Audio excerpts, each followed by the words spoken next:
안녕하세요. 임지연입니다. 남성의 경우 나이 들수록 주의해야 할 질환 중에 하나가 전립선 질환이라고 하는데요.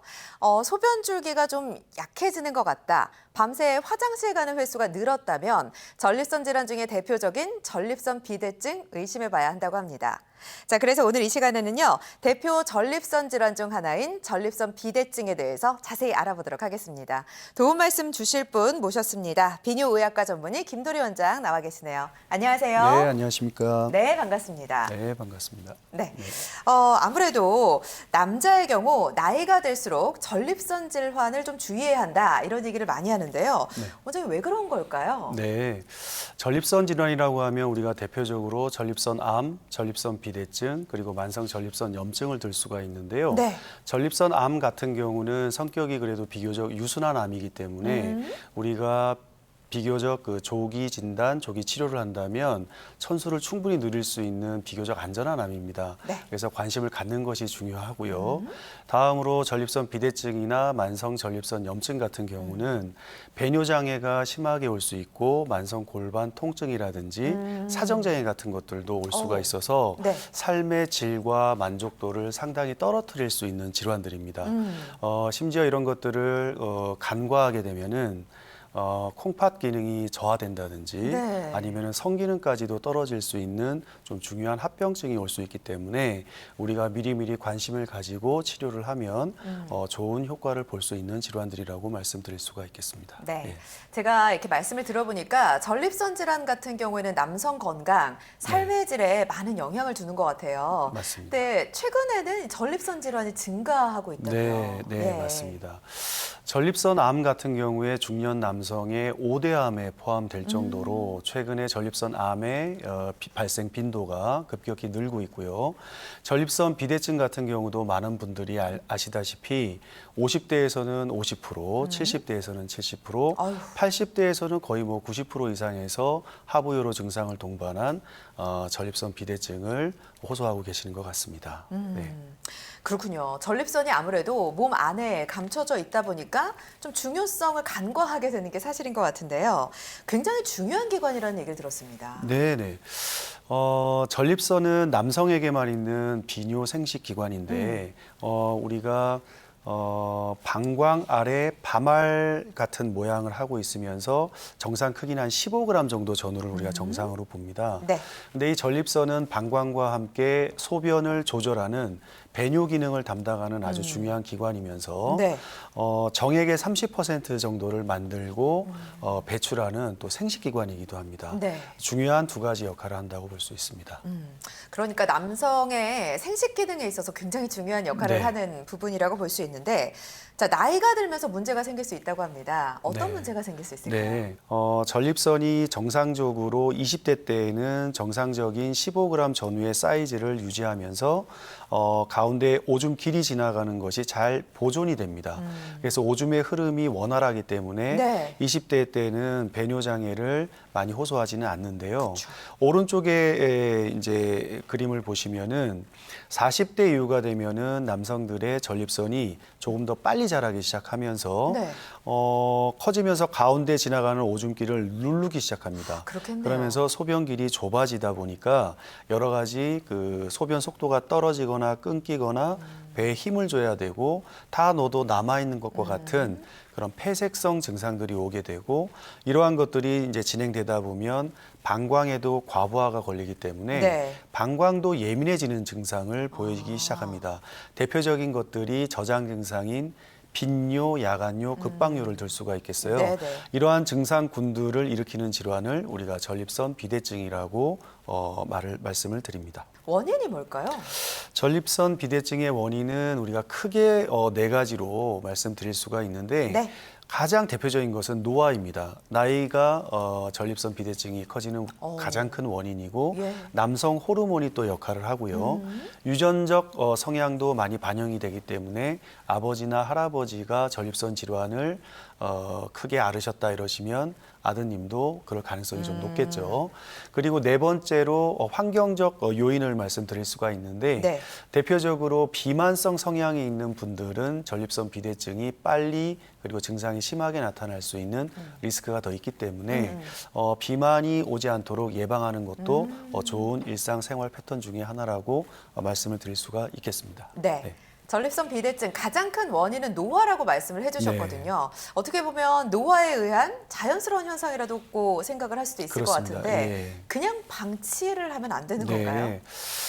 방치하게 되면은 일단은 배뇨 증상 등의 증상들이 자꾸 심해지면서 삶의 만족도가 많이 떨어집니다. 그렇겠죠. 예를 들면은 빈뇨나 절박뇨가 있는 경우는 가깝지만 그 이동하는 동안에 소변 배뇨 증상이 심해서 두려워서 이제 그런 좋은 계획들을 취소하는 경우도 많거든요. 그렇죠. 그리고 중장기적인 거리를 이동해야 되는데 우리가 또 단체 버스를 이용해서 하는데 버스 안에서 한번 소변을 마려운데 못 보는 그 고통을 한번 겪어보신 분들은 네.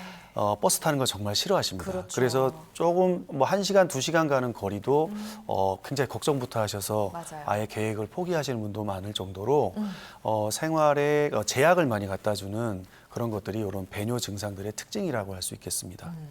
다양한 합병증이라든지 삶의 질에 영향을 줄 수 있기 네. 때문에 방치를 한다기보다는 증상이 심하지 않더라도 적극적인 관리가 좀 필요할 것 같습니다. 자, 어떤 증상이 있을 때 나는 전립선 비대증인가 봐 이렇게 의심을 해볼 수 있을까요? 네, 소변이 자주 마렵고 특히 밤중에 증상이 심하다. 이런 증상 굉장히 흔한데 이걸 우리가 빈뇨, 야간뇨라고 그렇죠. 말씀을 드려요. 네. 자주 마렵다라고 하는 기준은 우리가 배뇨 간격을 주간에는 보통 한 2시간에서 4시간 정도는 적절하다고 표현을 하고요. 2시간이 안 돼서 30분 내지 뭐 예를 들면 1시간마다 소변이 마렵다라고 하면은 네. 일상생활 굉장히 불편합니다. 그렇죠. 이런 것들을 우리가 병적으로 빈뇨 증상이라고 하고 예. 밤중에 증상이 심하다 이런 분도 굉장히 많은데 야간뇨죠. 야간뇨도 한 번도 안 깨든지 한 번 정도는 우리가 정상의 범주에 넣을 수가 있는데 네. 2번 이상 야간에 주무시다가 깨게 되면 다음 날 엄청 피곤하시죠. 그쵸. 그래서 이런 야간뇨 증상은 상당히 또 중요한 꼭 치료해야 되는 증상 중에 하나라고 생각이 됩니다. 네. 다음으로 화장실에 가면 나올 듯 말 듯 애간장을 태운다. 이거는 뭐냐면 소변을 보려고 소변기에 섰을 때 일반적으로 한 5초 이내에 소변이 이제 시원하게 나오기 시작할 거예요. 근데 전립선 비대증이 심한 분 중에 네. 많은 분들이 10초를 넘어서서 거의 한 1분 정도를 기다려도 쫄쫄쫄 나온다든지 힘을 많이 줘도 겨우 조금 흐름이 형성되다가 또 끊긴다든지 이런 증상들을 나타내는 사람도 굉장히 많거든요. 답답하겠네요. 그래서 이런 것들이 자괴감도 좀 많이 가지시는 것 같아요. 남들하고 비교하면서 저 사람은 빨리 보고 가는데 나는 한참 이렇게 있으니까 그것도 굉장히 자괴감을 느끼는 분들도 꽤 많으시더라고요. 다음으로 소변을 봐도 덜 본 듯한 느낌이 들곤 한다. 이거는 이제 소변 후에 실제로는 잔뇨가 있을 수도 있고 네. 잔뇨가 남아있지 않는데도 이런 느낌을 가질 수도 있거든요. 이게 소변을 보고 나면 시원해서 다른 내가 해야 되는 활동을 해야 되는데 너도 개운치가 못하면 계속 이 잔상이 남아있기 때문에 일상생활을 집중하기가 힘들겠죠. 그렇죠. 그래서 이것도 불편한 증상 중에 하나입니다. 네. 그리고 갑자기 소변이 마려워서 낭패를 보며 지리기도 한다. 사실상 생활의 질을 엉망으로 만드는 게 이 증상인데요. 그렇죠. 소변에 바지에 이제 소변이 묻게 되면은 아유. 일단 너무 난처하기도 하지만 네. 냄새도 나고 어디 움직이기도 힘들어요. 그렇죠. 그래서 이런 경우는 정말 없어야 되지만 부득이하게 이런 증상을 가지신 분들이 있어요. 그리고 예를 들어 빈뇨가 동반돼서 이런 절박뇨가 오게 되면은 한 2시간도 안 되고 1시간 정도 됐는데 또 소변 보러 가야지 화장실 가야지 하는데 그 사이에 도저히 못 참겠을 만큼 오줌을 그 자리에서 보고 싶은 어머나. 그런 것들을 우리가 절박뇨라고 표현하는데 네. 생활의 질적 저하를 가져다주는 굉장히 심한 질환 중에 하나입니다. 그래서 이런 것들은 과민성 방광이 동반됐을 때 더 심하기 때문에 그러한 것들을 감별 진단하고 동반됐을 때는 또 적절한 병합 치료를 해서 이런 것들 증상 완화하는 것이 좀 필요하겠습니다. 네. 그리고 소변을 보려면 아랫배에 힘을 줘야 한다. 우리 아까 오줌 길이 좁아졌기 때문에 오줌 속도도 떨어지고 하니까 배에 힘을 줘서라도 좀 빨리 보려고 노력을 하겠죠. 그래서 이런 증상들도 뭐 비교적 흔하게 오고요. 네. 그다음에 제일 마지막 줄에 소변 줄기가 가늘어지고 오줌발이 약해서 바지나 신발이 젖기도 한다. 이런 것들도 비교적 또 이제 불편한 증상이기도 하는데 네. 이런 것들은 소변 후에 오는 소변 후 요점적이라고 하는 증상인데요. 이런 것들도 또 바지에 이게 젖는 또 하나의 또 증상이기도 합니다. 그래서 이런 것들을 우리가 충분히 줄여드릴 수 있고 일상생활의 삶의 만족도를 올려드릴 수 있으니까 이런 이상의 어떤 증상들이 있는 분들은 꼭 비뇨기과 전문의를 방문하셔서 본인에게 가장 적절한 치료를 받으시면은 이러한 배뇨 증상들을 상당히 개선시킬 수가 있고 어떤 삶의 질을 충분히 또 올려드릴 수가 있으니까 가까운 비뇨기과 전문의 선생님을 찾으시는 것이 굉장히 중요하겠습니다. 제가 말씀을 들어보니까 소변을 보는 데 있어서 조금이라도 불편함을 느낀다면 의심을 해보시고 좀 알아보셔야 될 것 같습니다. 사연자의 고민을 통해서 조금 더 자세한 해결책 알아보도록 할게요. 50대 남성입니다. 원래 소변을 자주 보긴 하지만 올해부터 더욱 자주 보게 되고 소변을 본 뒤에도 느낌이 개운치 않고 소변이 남아있는 느낌이 들 때가 많습니다. 그리고 잘 때도 누가 업어가도 모를 정도로 잘 잤는데 최근에는 소변이 마려워 한 번은 깨는 것 같습니다. 지금 저의 증상 전립선 비대증 때문일까요? 그래서 제가 이렇게 딱 봤을 때도 약간 의심이 듭니다. 네. 예. 50대이시기 때문에 50세이시기 때문에 이제 전립선으로 인한 하부요로 증상이 충분히 시작되실 수 있는 그 연세이시고 증상을 이렇게 보면은 자주 보게 되는 빈뇨가 있고요. 네. 그다음에 남아 있는 듯한 잔뇨감이 있고 그다음에 잘 때 야간뇨가 이제 발생하는 저장성과 배뇨성 증상 그리고 배뇨 후 증상도 같이 있는 복합적인 어떤 그 배뇨 증상이 있는 분이에요. 네. 50세면서 이러면 우리가 가장 먼저 전립선 비대증을 의심할 수가 있고 또한 젊을 때부터 만성 전립선염이 동반돼 있을 수도 있습니다. 오. 그래서 여러 가지 중요한 검사들을 통해서 전립선 질환, 그 밖에 다른 질환 을 우리가 정확히 진단하고 치료의 방향을 이제 정하도록 해야 될 것 같습니다. 네. 아무래도 전립선 비대증 초기라면 네. 좀 비교적 간단하게 약물 네, 치료로도 네, 네. 가능할까요? 네, 맞습니다. 국제 전립선 증상 점수상에 네. 7점 이하를 우리가 경하다라고 표현을 하고 8점부터 19점까지를 중간 정도라고 표현을 합니다. 네. 20점 이상을 심하다고 표현하는데 약물 치료는 사실 7점 이하의 경할 때에는 우리가 그냥 지켜보는 방법, 약을 안 쓰고도 한번 지켜보는 방법도 해볼 수가 있고 네. 나는 좀 예민한 환자분이라고 한다면 우리가 선택적 알파 차단제라고 하는 가장 중요한 기본적인 어떤 전립선 약물 치료를 시작을 해볼 수가 있습니다. 네. 그리고 또한 두 번째로 5알파 그 환원 효소 억제제라고 하는 치료제가 있는데 네. 이러한 거 같은 경우는 30g 이상의 전립선 크기가 많이 큰 환자에서 네. 전립선 크기를 반대로 줄이고자 하는 목적으로 예. 이 약을 써볼 수는 있습니다.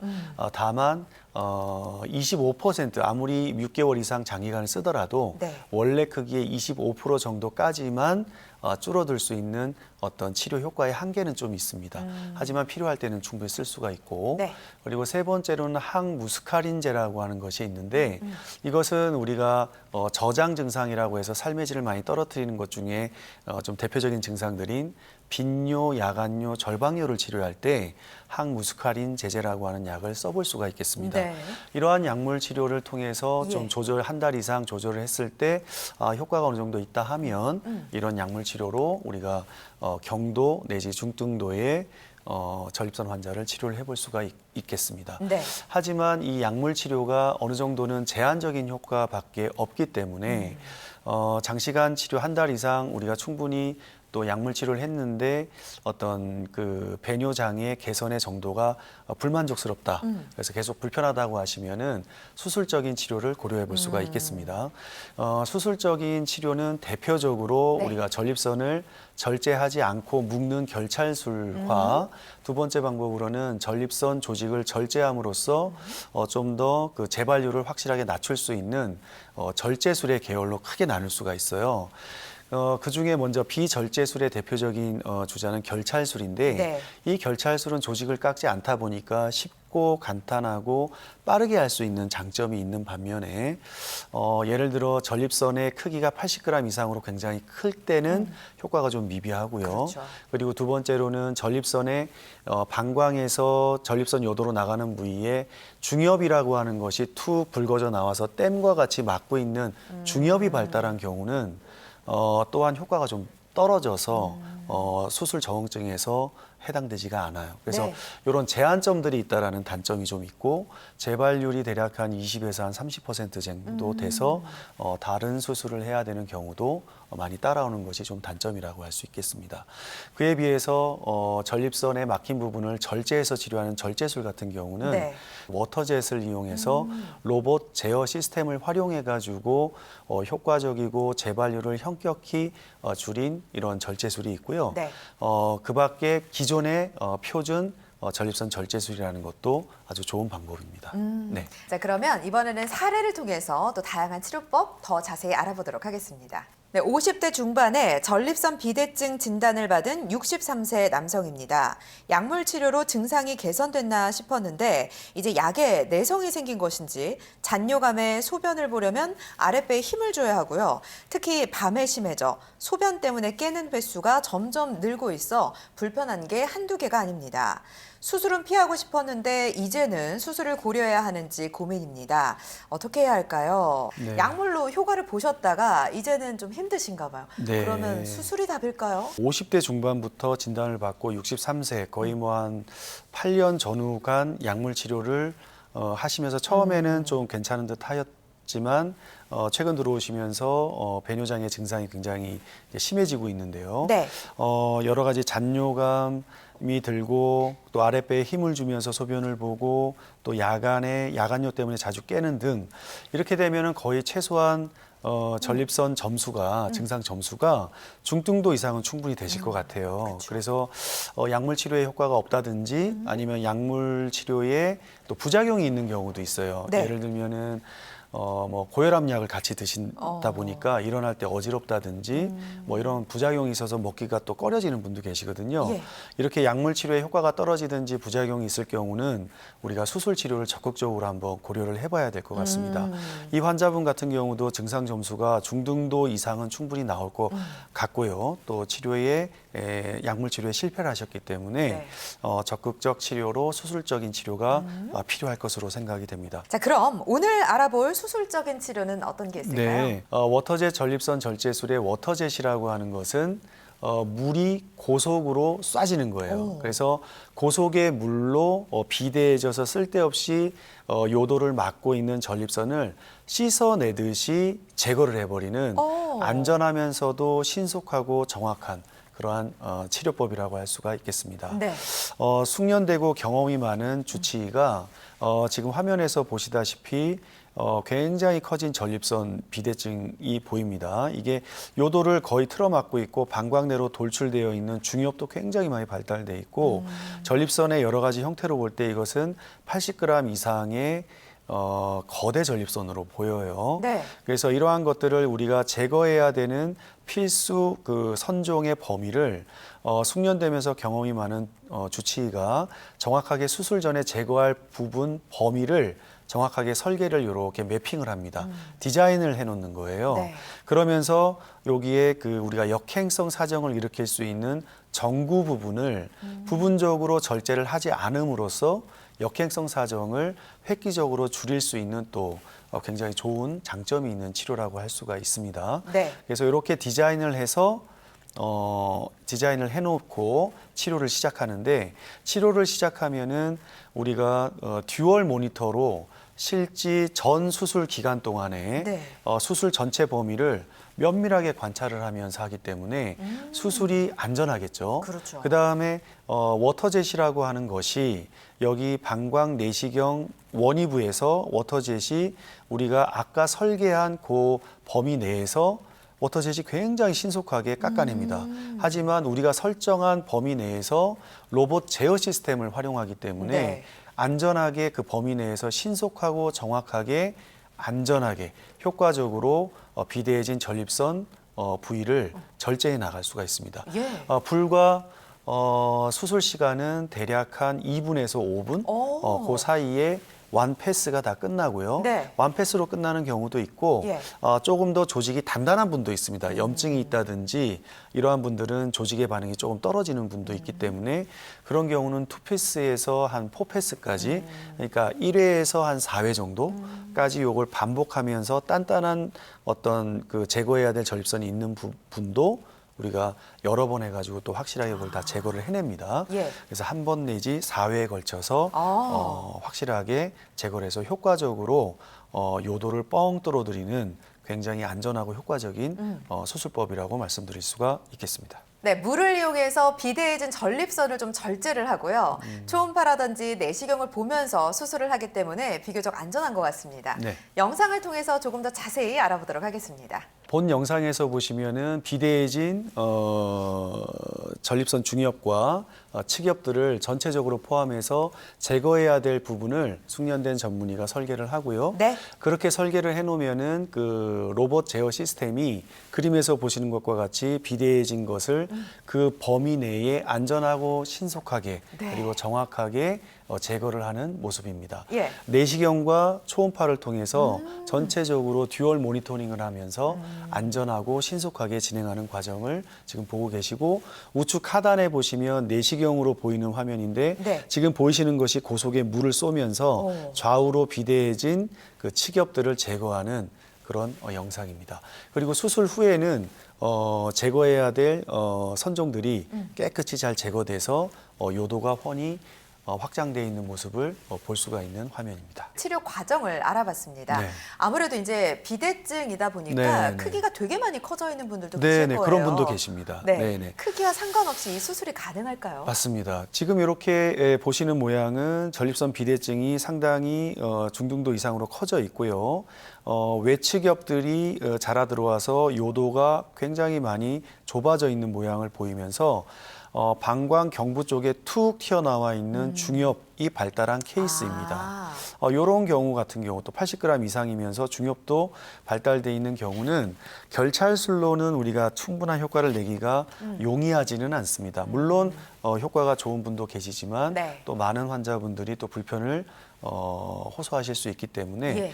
그런 거와 같은 경우에는 우리가 중엽과 측엽을 동시에 확실하게 활짝 열어줄 수 있는 워터젯을 이용한 그 전립선 절제술을 추천드릴 수가 있겠습니다. 네. 그리고 오른쪽 같은 경우에 보면은 80g 이상일 때 외측엽이 굉장히 많이 발달을 하거든요. 그래서 실제로 내시경으로 들어가 보면은 측엽이 불뚝불뚝 나와가지고 양쪽 측엽이 심지어 붙어 있는 경우도 있어요. 그 정도로 그림상 보면 양측의 측엽이 불뚝불뚝 나와서 네. 붙어 있으면서 요도가 굉장히 좁아진 모양을 볼 수가 있잖아요. 그리고 방광 경부에도 보면은 산과 같이 볼록 솟은 중엽이 또 발달한 경우들이 비교적 더 흔하겠죠. 거대 전립선에서는. 네. 그래서 이러한 분들은 워터젯을 이용한 전립선 절제술을 시행하면 좀 훤히 뚫어서 우리가 요로와 요로 개선과 요속 개선을 아주 효과적으로 시행할 수가 있습니다. 고압, 고속의 물을 이용해서 네. 치료를 하는 전립선 절제술, 워터젯 전립선 절제술인데요. 네. 비교적 예후가 좋은 치료 사례를 통해서 알아보도록 하겠습니다. 네. 아까 말씀드린 그 모양에서와 같이 중엽과 측엽이 굉장히 80g 이상으로 증가하면서 이렇게 측엽과 중엽이 발달한 케이스에서 네. 워터젯을 이용한 전립선 절제술 후에 중엽이 제거가 되고 그다음에 전립선 요도 내에 요로가 굉장히 많이 활짝 열린 그런 수술 후의 결과를 우리가 그림으로 이렇게 표현해 드릴 수가 있겠습니다. 네. 이렇게 되면은 요로가 개선되면서 그쵸. 요속이 아무래도 오줌 속도가 빨라질 것이고 힘을 주거나 이런 것들의 증상도 좋아질 것이며 바깥으로 나가는 저항이 줄기 때문에 그동안의 심한 전립선 비대증으로 인해서 고통을 받던 전립선의 과부하가 걸렸던 부분들도 네. 상당 부분 해소되면서 전립선의 어떤 로딩이나 스트레스도 줄겠죠. 그쵸. 그러면서 아까 야기됐었던 빈뇨, 야간뇨, 급박뇨의 증상들도 상대적으로 천천히 조금씩 될 수 있는 그런 가능성들이 굉장히 크다라고 말씀드릴 수가 있겠습니다. 다음 사진도 볼게요. 그래서 배뇨 증상과 어떤 저장 증상들이 순차적으로 상당히 좋아질 수 있음을 보여드리는 설명입니다. 네네. 그다음에 요거는 이제 우리가 내시경적으로 보는 건데 예. 위에 있는 것이 워터젯을 이용한 치료하는 우리가 이 내시경이고요. 아래쪽에 좌우로 불뚝불뚝 좌우가 붙어 있는 네. 이 치겹이 발달된 수술 전 모습이고요.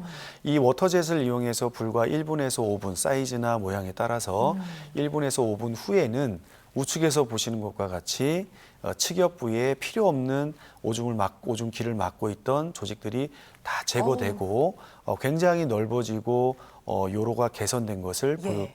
보고 계십니다. 요것은 이제 중엽이 특별히 이제 발달된 선생님도 있어요. 근데 사진상으로는 이렇게 조금 표현이 된 부분도 있지만은 어떤 분들은 이거의 한 3배 정도가 3배, 4배 정도 이상으로 굉장히 심각하게 방광 내부로 돌출된 분들도 계십니다. 네. 근데 그런 분들도 우리 병원에서 워터젯을 이용한 방법을 사용한다면 그닥 어려움이 없이 일반 뭐 작은 크기나 모양이 중엽이 없는 그런 환자들을 치료하는 것과 큰 별반 어려움 없이 쉽고 안전하게 제거를 할 수가 있습니다. 그래서 우측과 같이 중엽, 아무리 비대한 중엽이라도 우리가 충분히 그걸 제거할 수 있고, 그 다음에 우리가 수술할 때 항상 중요하게 생각해야 되는 것이 네.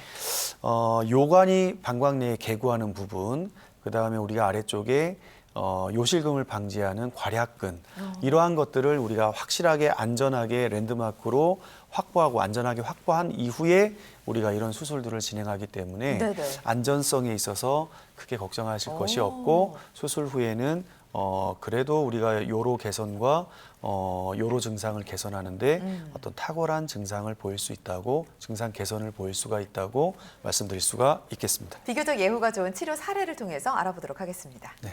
왼쪽 장면 같은 경우에는 이제 숙련된 전문의가 이분한테 가장 맞는, 꼭 제거해야 될, 최대한 제거해야 될 전립선의 중엽과 비대해진 선종을 수술 전 제거할 부분들의 범위를 이렇게 설계 디자인을 하고요. 네. 이렇게 해서 치료를 시작을 하면 아까 그 워터젯을 이용해서 1분에서 5분 만에 다 제거를 하게 되고, 네. 필요하다면 그걸 2회 내지 4회까지 반복함으로써 완벽히 제거하게 되면 그 이후에 오른쪽에서 보는 사진과 같이 네. 요로가 뻥 뚫린 모습을 우리가 방광과 요도, 그 다음에 요 하부 쪽에 괄약근 이하 쪽에 부분에서 우리가 확인할 수가 있습니다. 이것은 마치 우리가 배수구, 예를 들면은 싱크대에 어떤 배수로가 음식물로 꽉 막혔을 때가 네. 왼쪽과 같다면 그렇죠. 물이 내려가지 않고 넘치겠죠. 네. 그러한 경우에 배관공, 아주 숙련된 배관공이 이걸 뚫어버리면 오른쪽 그림에서 보는 것과 같이 배관로가 뻥 뚫리면서 물이 엄청 잘 배설이 되잖아요. 네. 그런 것과 마찬가지로 전립선도 굉장히 중요한 소변 배설기관이기 때문에 이 선종이 나이가 든다고 해서 여기에 이런 식으로 엄청나게 크고 모양이 이상하게 틀어막아 버리면은 그렇죠. 요로를 방해할 수밖에 없잖아요. 네. 그러다 보면은 방광에 무리가 가서 잔뇨가 찬다든지 돌이 생긴다든지 여러 가지 합병증들을 야기할 수가 있거든요. 네. 이러한 것들을 또 방치했을 경우는 콩팥까지도 기능이 떨어질 수도 있어요. 그렇기 때문에 이러한 요도를 막고 있는 비정상적인 조직을 워터젯을 이용한 전립선 절제술을 이용해서 네. 오른쪽에 하수구가 막혀서 배관공 불러서 뻥 뚫었듯이 요로의 개선 효과가 확실한 거죠. 자, 개인의 증상이나 정도에 따라서 치료 효과는 달라질 수 있습니다. 계속해서 다음 사례자의 고민 들어보도록 하겠습니다. 저는 전립선 비대증 때문에 오랫동안 고생을 하다가 몇 년 전 큰맘 먹고 수술을 받은 65살 남성입니다. 수술 후 배뇨 증상이 개선이 됐었는데 최근 다시 배뇨 증상이 생겼습니다. 증상이 계속돼 진단을 받은 결과 전립선 비대증이 재발됐다고 합니다. 수술 후에도 재발이 되는 경우가 빈번한가요? 네. 전립선은 기본적으로 평균적으로는 2년에 1g 정도 평균적으로 큰다고 합니다. 하지만 이런 것들이 유전적 요인이나 환경적 요인, 비만적 성향이 있는 분들은 네. 좀 더 빨리 자라겠죠. 아. 빨리 자라는 분들이 있겠죠. 그러면서 내부적으로 아무리 치료를 했다 하더라도 조금 더 개선됐던 요도의 흐름, 요로의 상태가 네. 다시 또 커지면서 또 밀려 들어오면서 요도가 다시 또 좁아질 수 있겠죠. 네. 그 다음에 또 이런 전립선 비대증이 조금 좋아졌다가 전립선 염증이라고 하는 또 질환이 또 동반될 수도 있거든요. 네. 그래서 그런 것들이 병명들이 이렇게 병합이 되면서 더 심해질 수도 있습니다. 그래서 다시 정확한 진단을 한번 내려보는 게 필요하고 네. 이러한 경우에는 우리가 가장 좀 재발을 했기 때문에 재발률이 낮은 워터젯을 이용한 전립선 절제술을 추천을 해드릴 수가 있겠고 네. 재발률은 3.7%, 워터젯을 이용한 수술법은 재발률이 3.7% 이하라면 거의 재발률이 없다고 보시면 되는 정도이거든요. 그래서 이 수술을 적극적으로 좀 추천해드릴 수가 있겠습니다. 네. 네. 영상을 통해서 조금 더 자세히 알아보도록 하겠습니다. 네. 환자의 전립선 특징을 파악하고 네. 지금 여기 보시는 것 같이 중엽과 그다음에 역행성 사정을 방지할 수 있도록 잘 설계를 잘 하고요.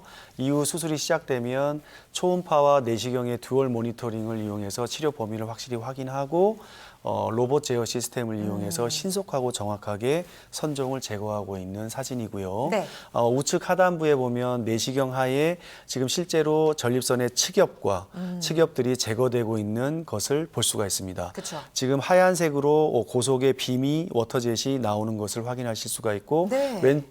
화면 볼 때 왼쪽이 제거되고 우측이 지금 잘 제거되고 있는 모습을 잘 확인하실 수가 있을 것입니다. 치료 시간은 대략 1분에서 5분 정도 그리고 딱딱해서 제거가 덜 된 사람들은 2패스나 아니면 4패스까지 그래서 1회에서 4회 정도를 반복하게 되면 충분히 우리가 제거해야 될 선종을 확실하게 제거할 수가 있겠습니다. 특징을 좀 정리를 한번 해보도록 네, 할게요. 네. 크기가 아무리 커도 수술이 가능하다. 예를 들면은 우리가 30g 이상의 수술을 고려를 하기 시작하는데 네. 30에서 80g 정도인 중간급 이하의 전립선도 우리가 충분히 잘 할 수가 있고요. 그다음에 80에서 150g인 거대 전립선, 네. 150g 이상인 초거대 전립선이라도 우리가 안전하고 효과적으로 수술을 해서 요로를 개선시킬 수 있는 좀 획기적인 방법이라고 할 수 있겠습니다. 그리고 우리가 전립선이 사람의 얼굴이 굉장히 다양하듯이 그 사람의 전립선의 모양과 크기도 굉장히 다양하거든요. 환자마다 그 특징들이 굉장히 다 있다고 볼 수가 있겠습니다. 네. 그래서 중엽이 발달했거나 아니면은 좌우 비대칭이 심해가지고 왼쪽이나 오른쪽이 엄청 더 커져가지고 반대쪽을 짓누르는 그런 형태의 전립선을 가진 분들도 의외로 굉장히 많으시거든요. 네. 그런 특이 형태의 전립선 비대증에서도 똑같이 비대칭이 아니고 정상적, 좀 일반적 형태인 어떤 전립선과 비슷하게 똑같이 우리가 효과적으로 수술할 수 있다는 큰 장점이 있겠습니다. 네. 그리고 워터젯을 이용하면서 우리가 숙련된 전문의가 이렇게 수술 전에 수술할 그 범위들을 디자인을 설계를 잘 하잖아요. 네. 그러면 로봇 제어 기술이 그것을 그대로 워터젯을 이용하면서 그 설계된 범위 내에서 아주 신속하고 그다음에 정확하고 정밀하게 또 안전한 범위 내에서 조직을 제거하는 또 장점이 있겠습니다. 네. 예, 그리고 다음에 또 보시면 절제된 전립선들은 이제 영구적으로 제거가 되겠죠. 그래서 효과가 좀 확실하고 근본적으로 원인을 치료한 거기 때문에 재발률이 현격히 낮습니다. 올해 보고된 바에 의하면 5년간 그 재발률이 3.7% 이하. 그래서 대부분의 환자들은 재발하는 거 없이 우리가 영구적으로 효과를 본다. 이제 이런 걸 기대할 수가 있겠고요. 그 다음에 꼭 필요한 기능은 보존한다. 이 말은 뭐냐면 물로 우리가 전립선을 씻어내듯이 치료를 하기 때문에 기존의 전통적인 표준 전립선 절제술 같은 경우는 열을 이용해서 하거든요. 네. 그러다 보면은 우리가 절제하고자 하는 범위 밖을 벗어나서 예를 들어서 발기를 조절하는 신경을 손상을 줘서 발기부전을 간혹 일으킬 수도 있는 그런 부작용들이 있거든요. 그래서 그런 것들을 애초 방지할 수가 있다. 그럴 수가 있고요. 또한 워터젯 전립선 절제술의 가장 큰 장점 중에 하나는 우리가 역행성 사정, 표준 치료에서는 우리가 역행성 사정이 대략 한 50에서 70% 정도. 그래서 수술 후에는 영구적으로 역행성 사정이 50에서 70% 정도를 가지고 살아야 되는.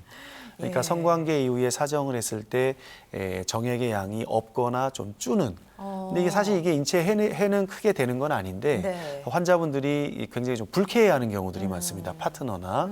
그래서 기분학상으로 좀 싫어하는 경우들이 많아요. 하지만 젊은 분들 같은 경우는 아기를 낳아야 되는 경우는 의미가 있겠죠. 그래서 굉장히 역행성 사정을 걱정하시는 환자한테는 또 획기적인 수술법이라고 할 수가 있겠습니다. 그리고 아까 보여드렸듯이 어떤 그 하수가 막혔을 때 배관공을 불러서 뻥 뚫어버리면 우리가 물이 배설이 잘 되듯이 아까 이런 아무리 거대하고 모양이 이상한 전립선이 요도를 막고 있다 하더라도 워터젯을 이용한 전립선 절제술을 시행을 하시게 되면은 뻥 뚫리게 돼서 요속 개선, 그다음 요로 개선, 하부요로 증상 개선에 아주 탁월한 효과를 기대할 수가 있겠습니다. 네. 굉장히 장점이 많은 수술법이라고 말씀드릴 수가 있겠습니다. 네, 여러 가지 장점이 있겠지만요. 그래도 네. 우리가 알아야 될 주의사항이 있을까요? 환자 개개인의 어떤 전립선의 특징에 따라서 디자인과 그 수술하는 방법들을 굉장히 정밀하고 정교하게 이걸 적용을 해야 돼요. 그러려 그러면은 이 수술에 대해서 경험이 굉장히 많고 숙련된 주치의 선생님이 하는 것이 결과와 안정성 두 가지에 있어서 큰 차이를 줄 수가 있기 때문에 그렇죠. 경험이 충분하고 아주 숙련된 주치의 선생님을 찾아가셔서 진단 치료를 받는 것이 굉장히 중요하다고 할 수 있겠습니다. 전립선 비대증 아무래도 나이에 영향을 받는다고는 하지만 그래도 우리가 예방할 수 있는 방법이 있을까요? 네, 전립선 비대증이 오는 원인이 아까 네 가지로 크게 말씀드릴 수가 있는데 첫 번째는 나이 노화죠. 네. 그다음에 두 번째 남성 호르몬, 남자가 남성 호르몬이 있잖아요. 그럼요. 이게 우리 힘으로 뭘 할 수 있는 게 아니란 말이죠. 또 세 번째 요인 같은 경우도 유전적 영향이잖아요. 이것도 아직은 우리가 뭔가 큰 변화를 줄 수 있는 요인들은 아니에요. 그렇죠. 그렇다 그러면 우리가 신경을 써서 할 수 있는 것이 크게 두 가지가 있습니다. 네. 첫 번째로 중요한 것은 환경적 요인을 자기가 컨트롤하는 거예요. 아까 말씀드렸듯이 비만적인 성향이 있는 분들은 전립선 비대증의 증상의 정도와 이런 것들이 더 심하고 발생률이 높아질 수 있다 했잖아요. 그래서 비만을 예방하는 것, 그쵸. 세 전립선 건강을 증진하는데 그 답이 있습니다. 네, 사진을 통해서 얘기해 보겠습니다. 네. 그래서 생선이나 채소와 같은 균형 잡힌 식사가 좋고요. 짜지 않은 한식은 전통적으로 굉장히 좋은 식사법입니다. 그래서 한식 그다음에 적절한 살코기 이런 것들을 드시는 거 야채, 과일 좋고요. 두 번째로는 운동요법인데 나이가 드시면 드실수록 유산소 운동이나 어떤 산책 같은 것들을 하루에 30분에서 1시간 정도 하시는 것이 굉장히 중요하고 네. 또한 배뇨 기능과 성기능 유지를 하는 것도 우리가 중년 남성에서 굉장히 중요한데 하체 근육을 발달시키기 위해서 우리가 실내 자전거도 상당히 좋은 효과가 있고요. 그렇군요. 그다음에 스쿼트를 비롯해서 하체 근육 강화를 할 수 있는 운동들은 성기능과 배뇨 기능을 향상시키는 데 굉장히 중요한 역할을 하는 좋은 방법입니다. 그리고 세 번째로 2시간에 한 번씩 일어나주기. 요거는 이제 우리가 너무 장시간 수험생이나 아니면 뭐 운전을 너무 장시간 하셔야 되는 분들이나 공무원분들이나 뭐 학생분들, 운전하시는 분들 이런 분들은 장기간 전립선을 이렇게 꾹 압박을 하게 되면은 이게 압박이 되면서 전립선에 또 자극을 많이 주고 또 전립선에서 배출해야 되는 것들이 배출이 잘 안 되면서 불필요하게 쌓이게 돼요. 그쵸. 그러면서 이제 뭐 불쾌감 같은 거나 또 붓게 되면 또 배뇨 증상에도 또 영향을 줄 수가 있고 우리가 장기간 지속될 때에는 또 전립선 결석 같은 것들도 생겨서 여러 가지 합병증들이 또 악순환이 될 수가 있기 때문에 네. 한 번씩은 일어나셔가지고 이렇게 한 번씩 걷는 것도 상당히 좋은 그 방책이라고 할 수가 있겠습니다. 네. 네, 오늘 이 시간에는 비뇨의학과 김도리 원장과 함께 네. 남성의 고민, 전립선 비대증의 원인과 치료법에 대해서 자세히 알아봤습니다. 원장님 고맙습니다. 네, 감사합니다. 네, 모든 치료법에는 부작용이 따를 수 있으며 개인마다 치료 효과는 달라질 수 있습니다. 저희는 다음 시간에 건강한 모습으로 찾아뵙겠습니다. 시청해주신 여러분 고맙습니다.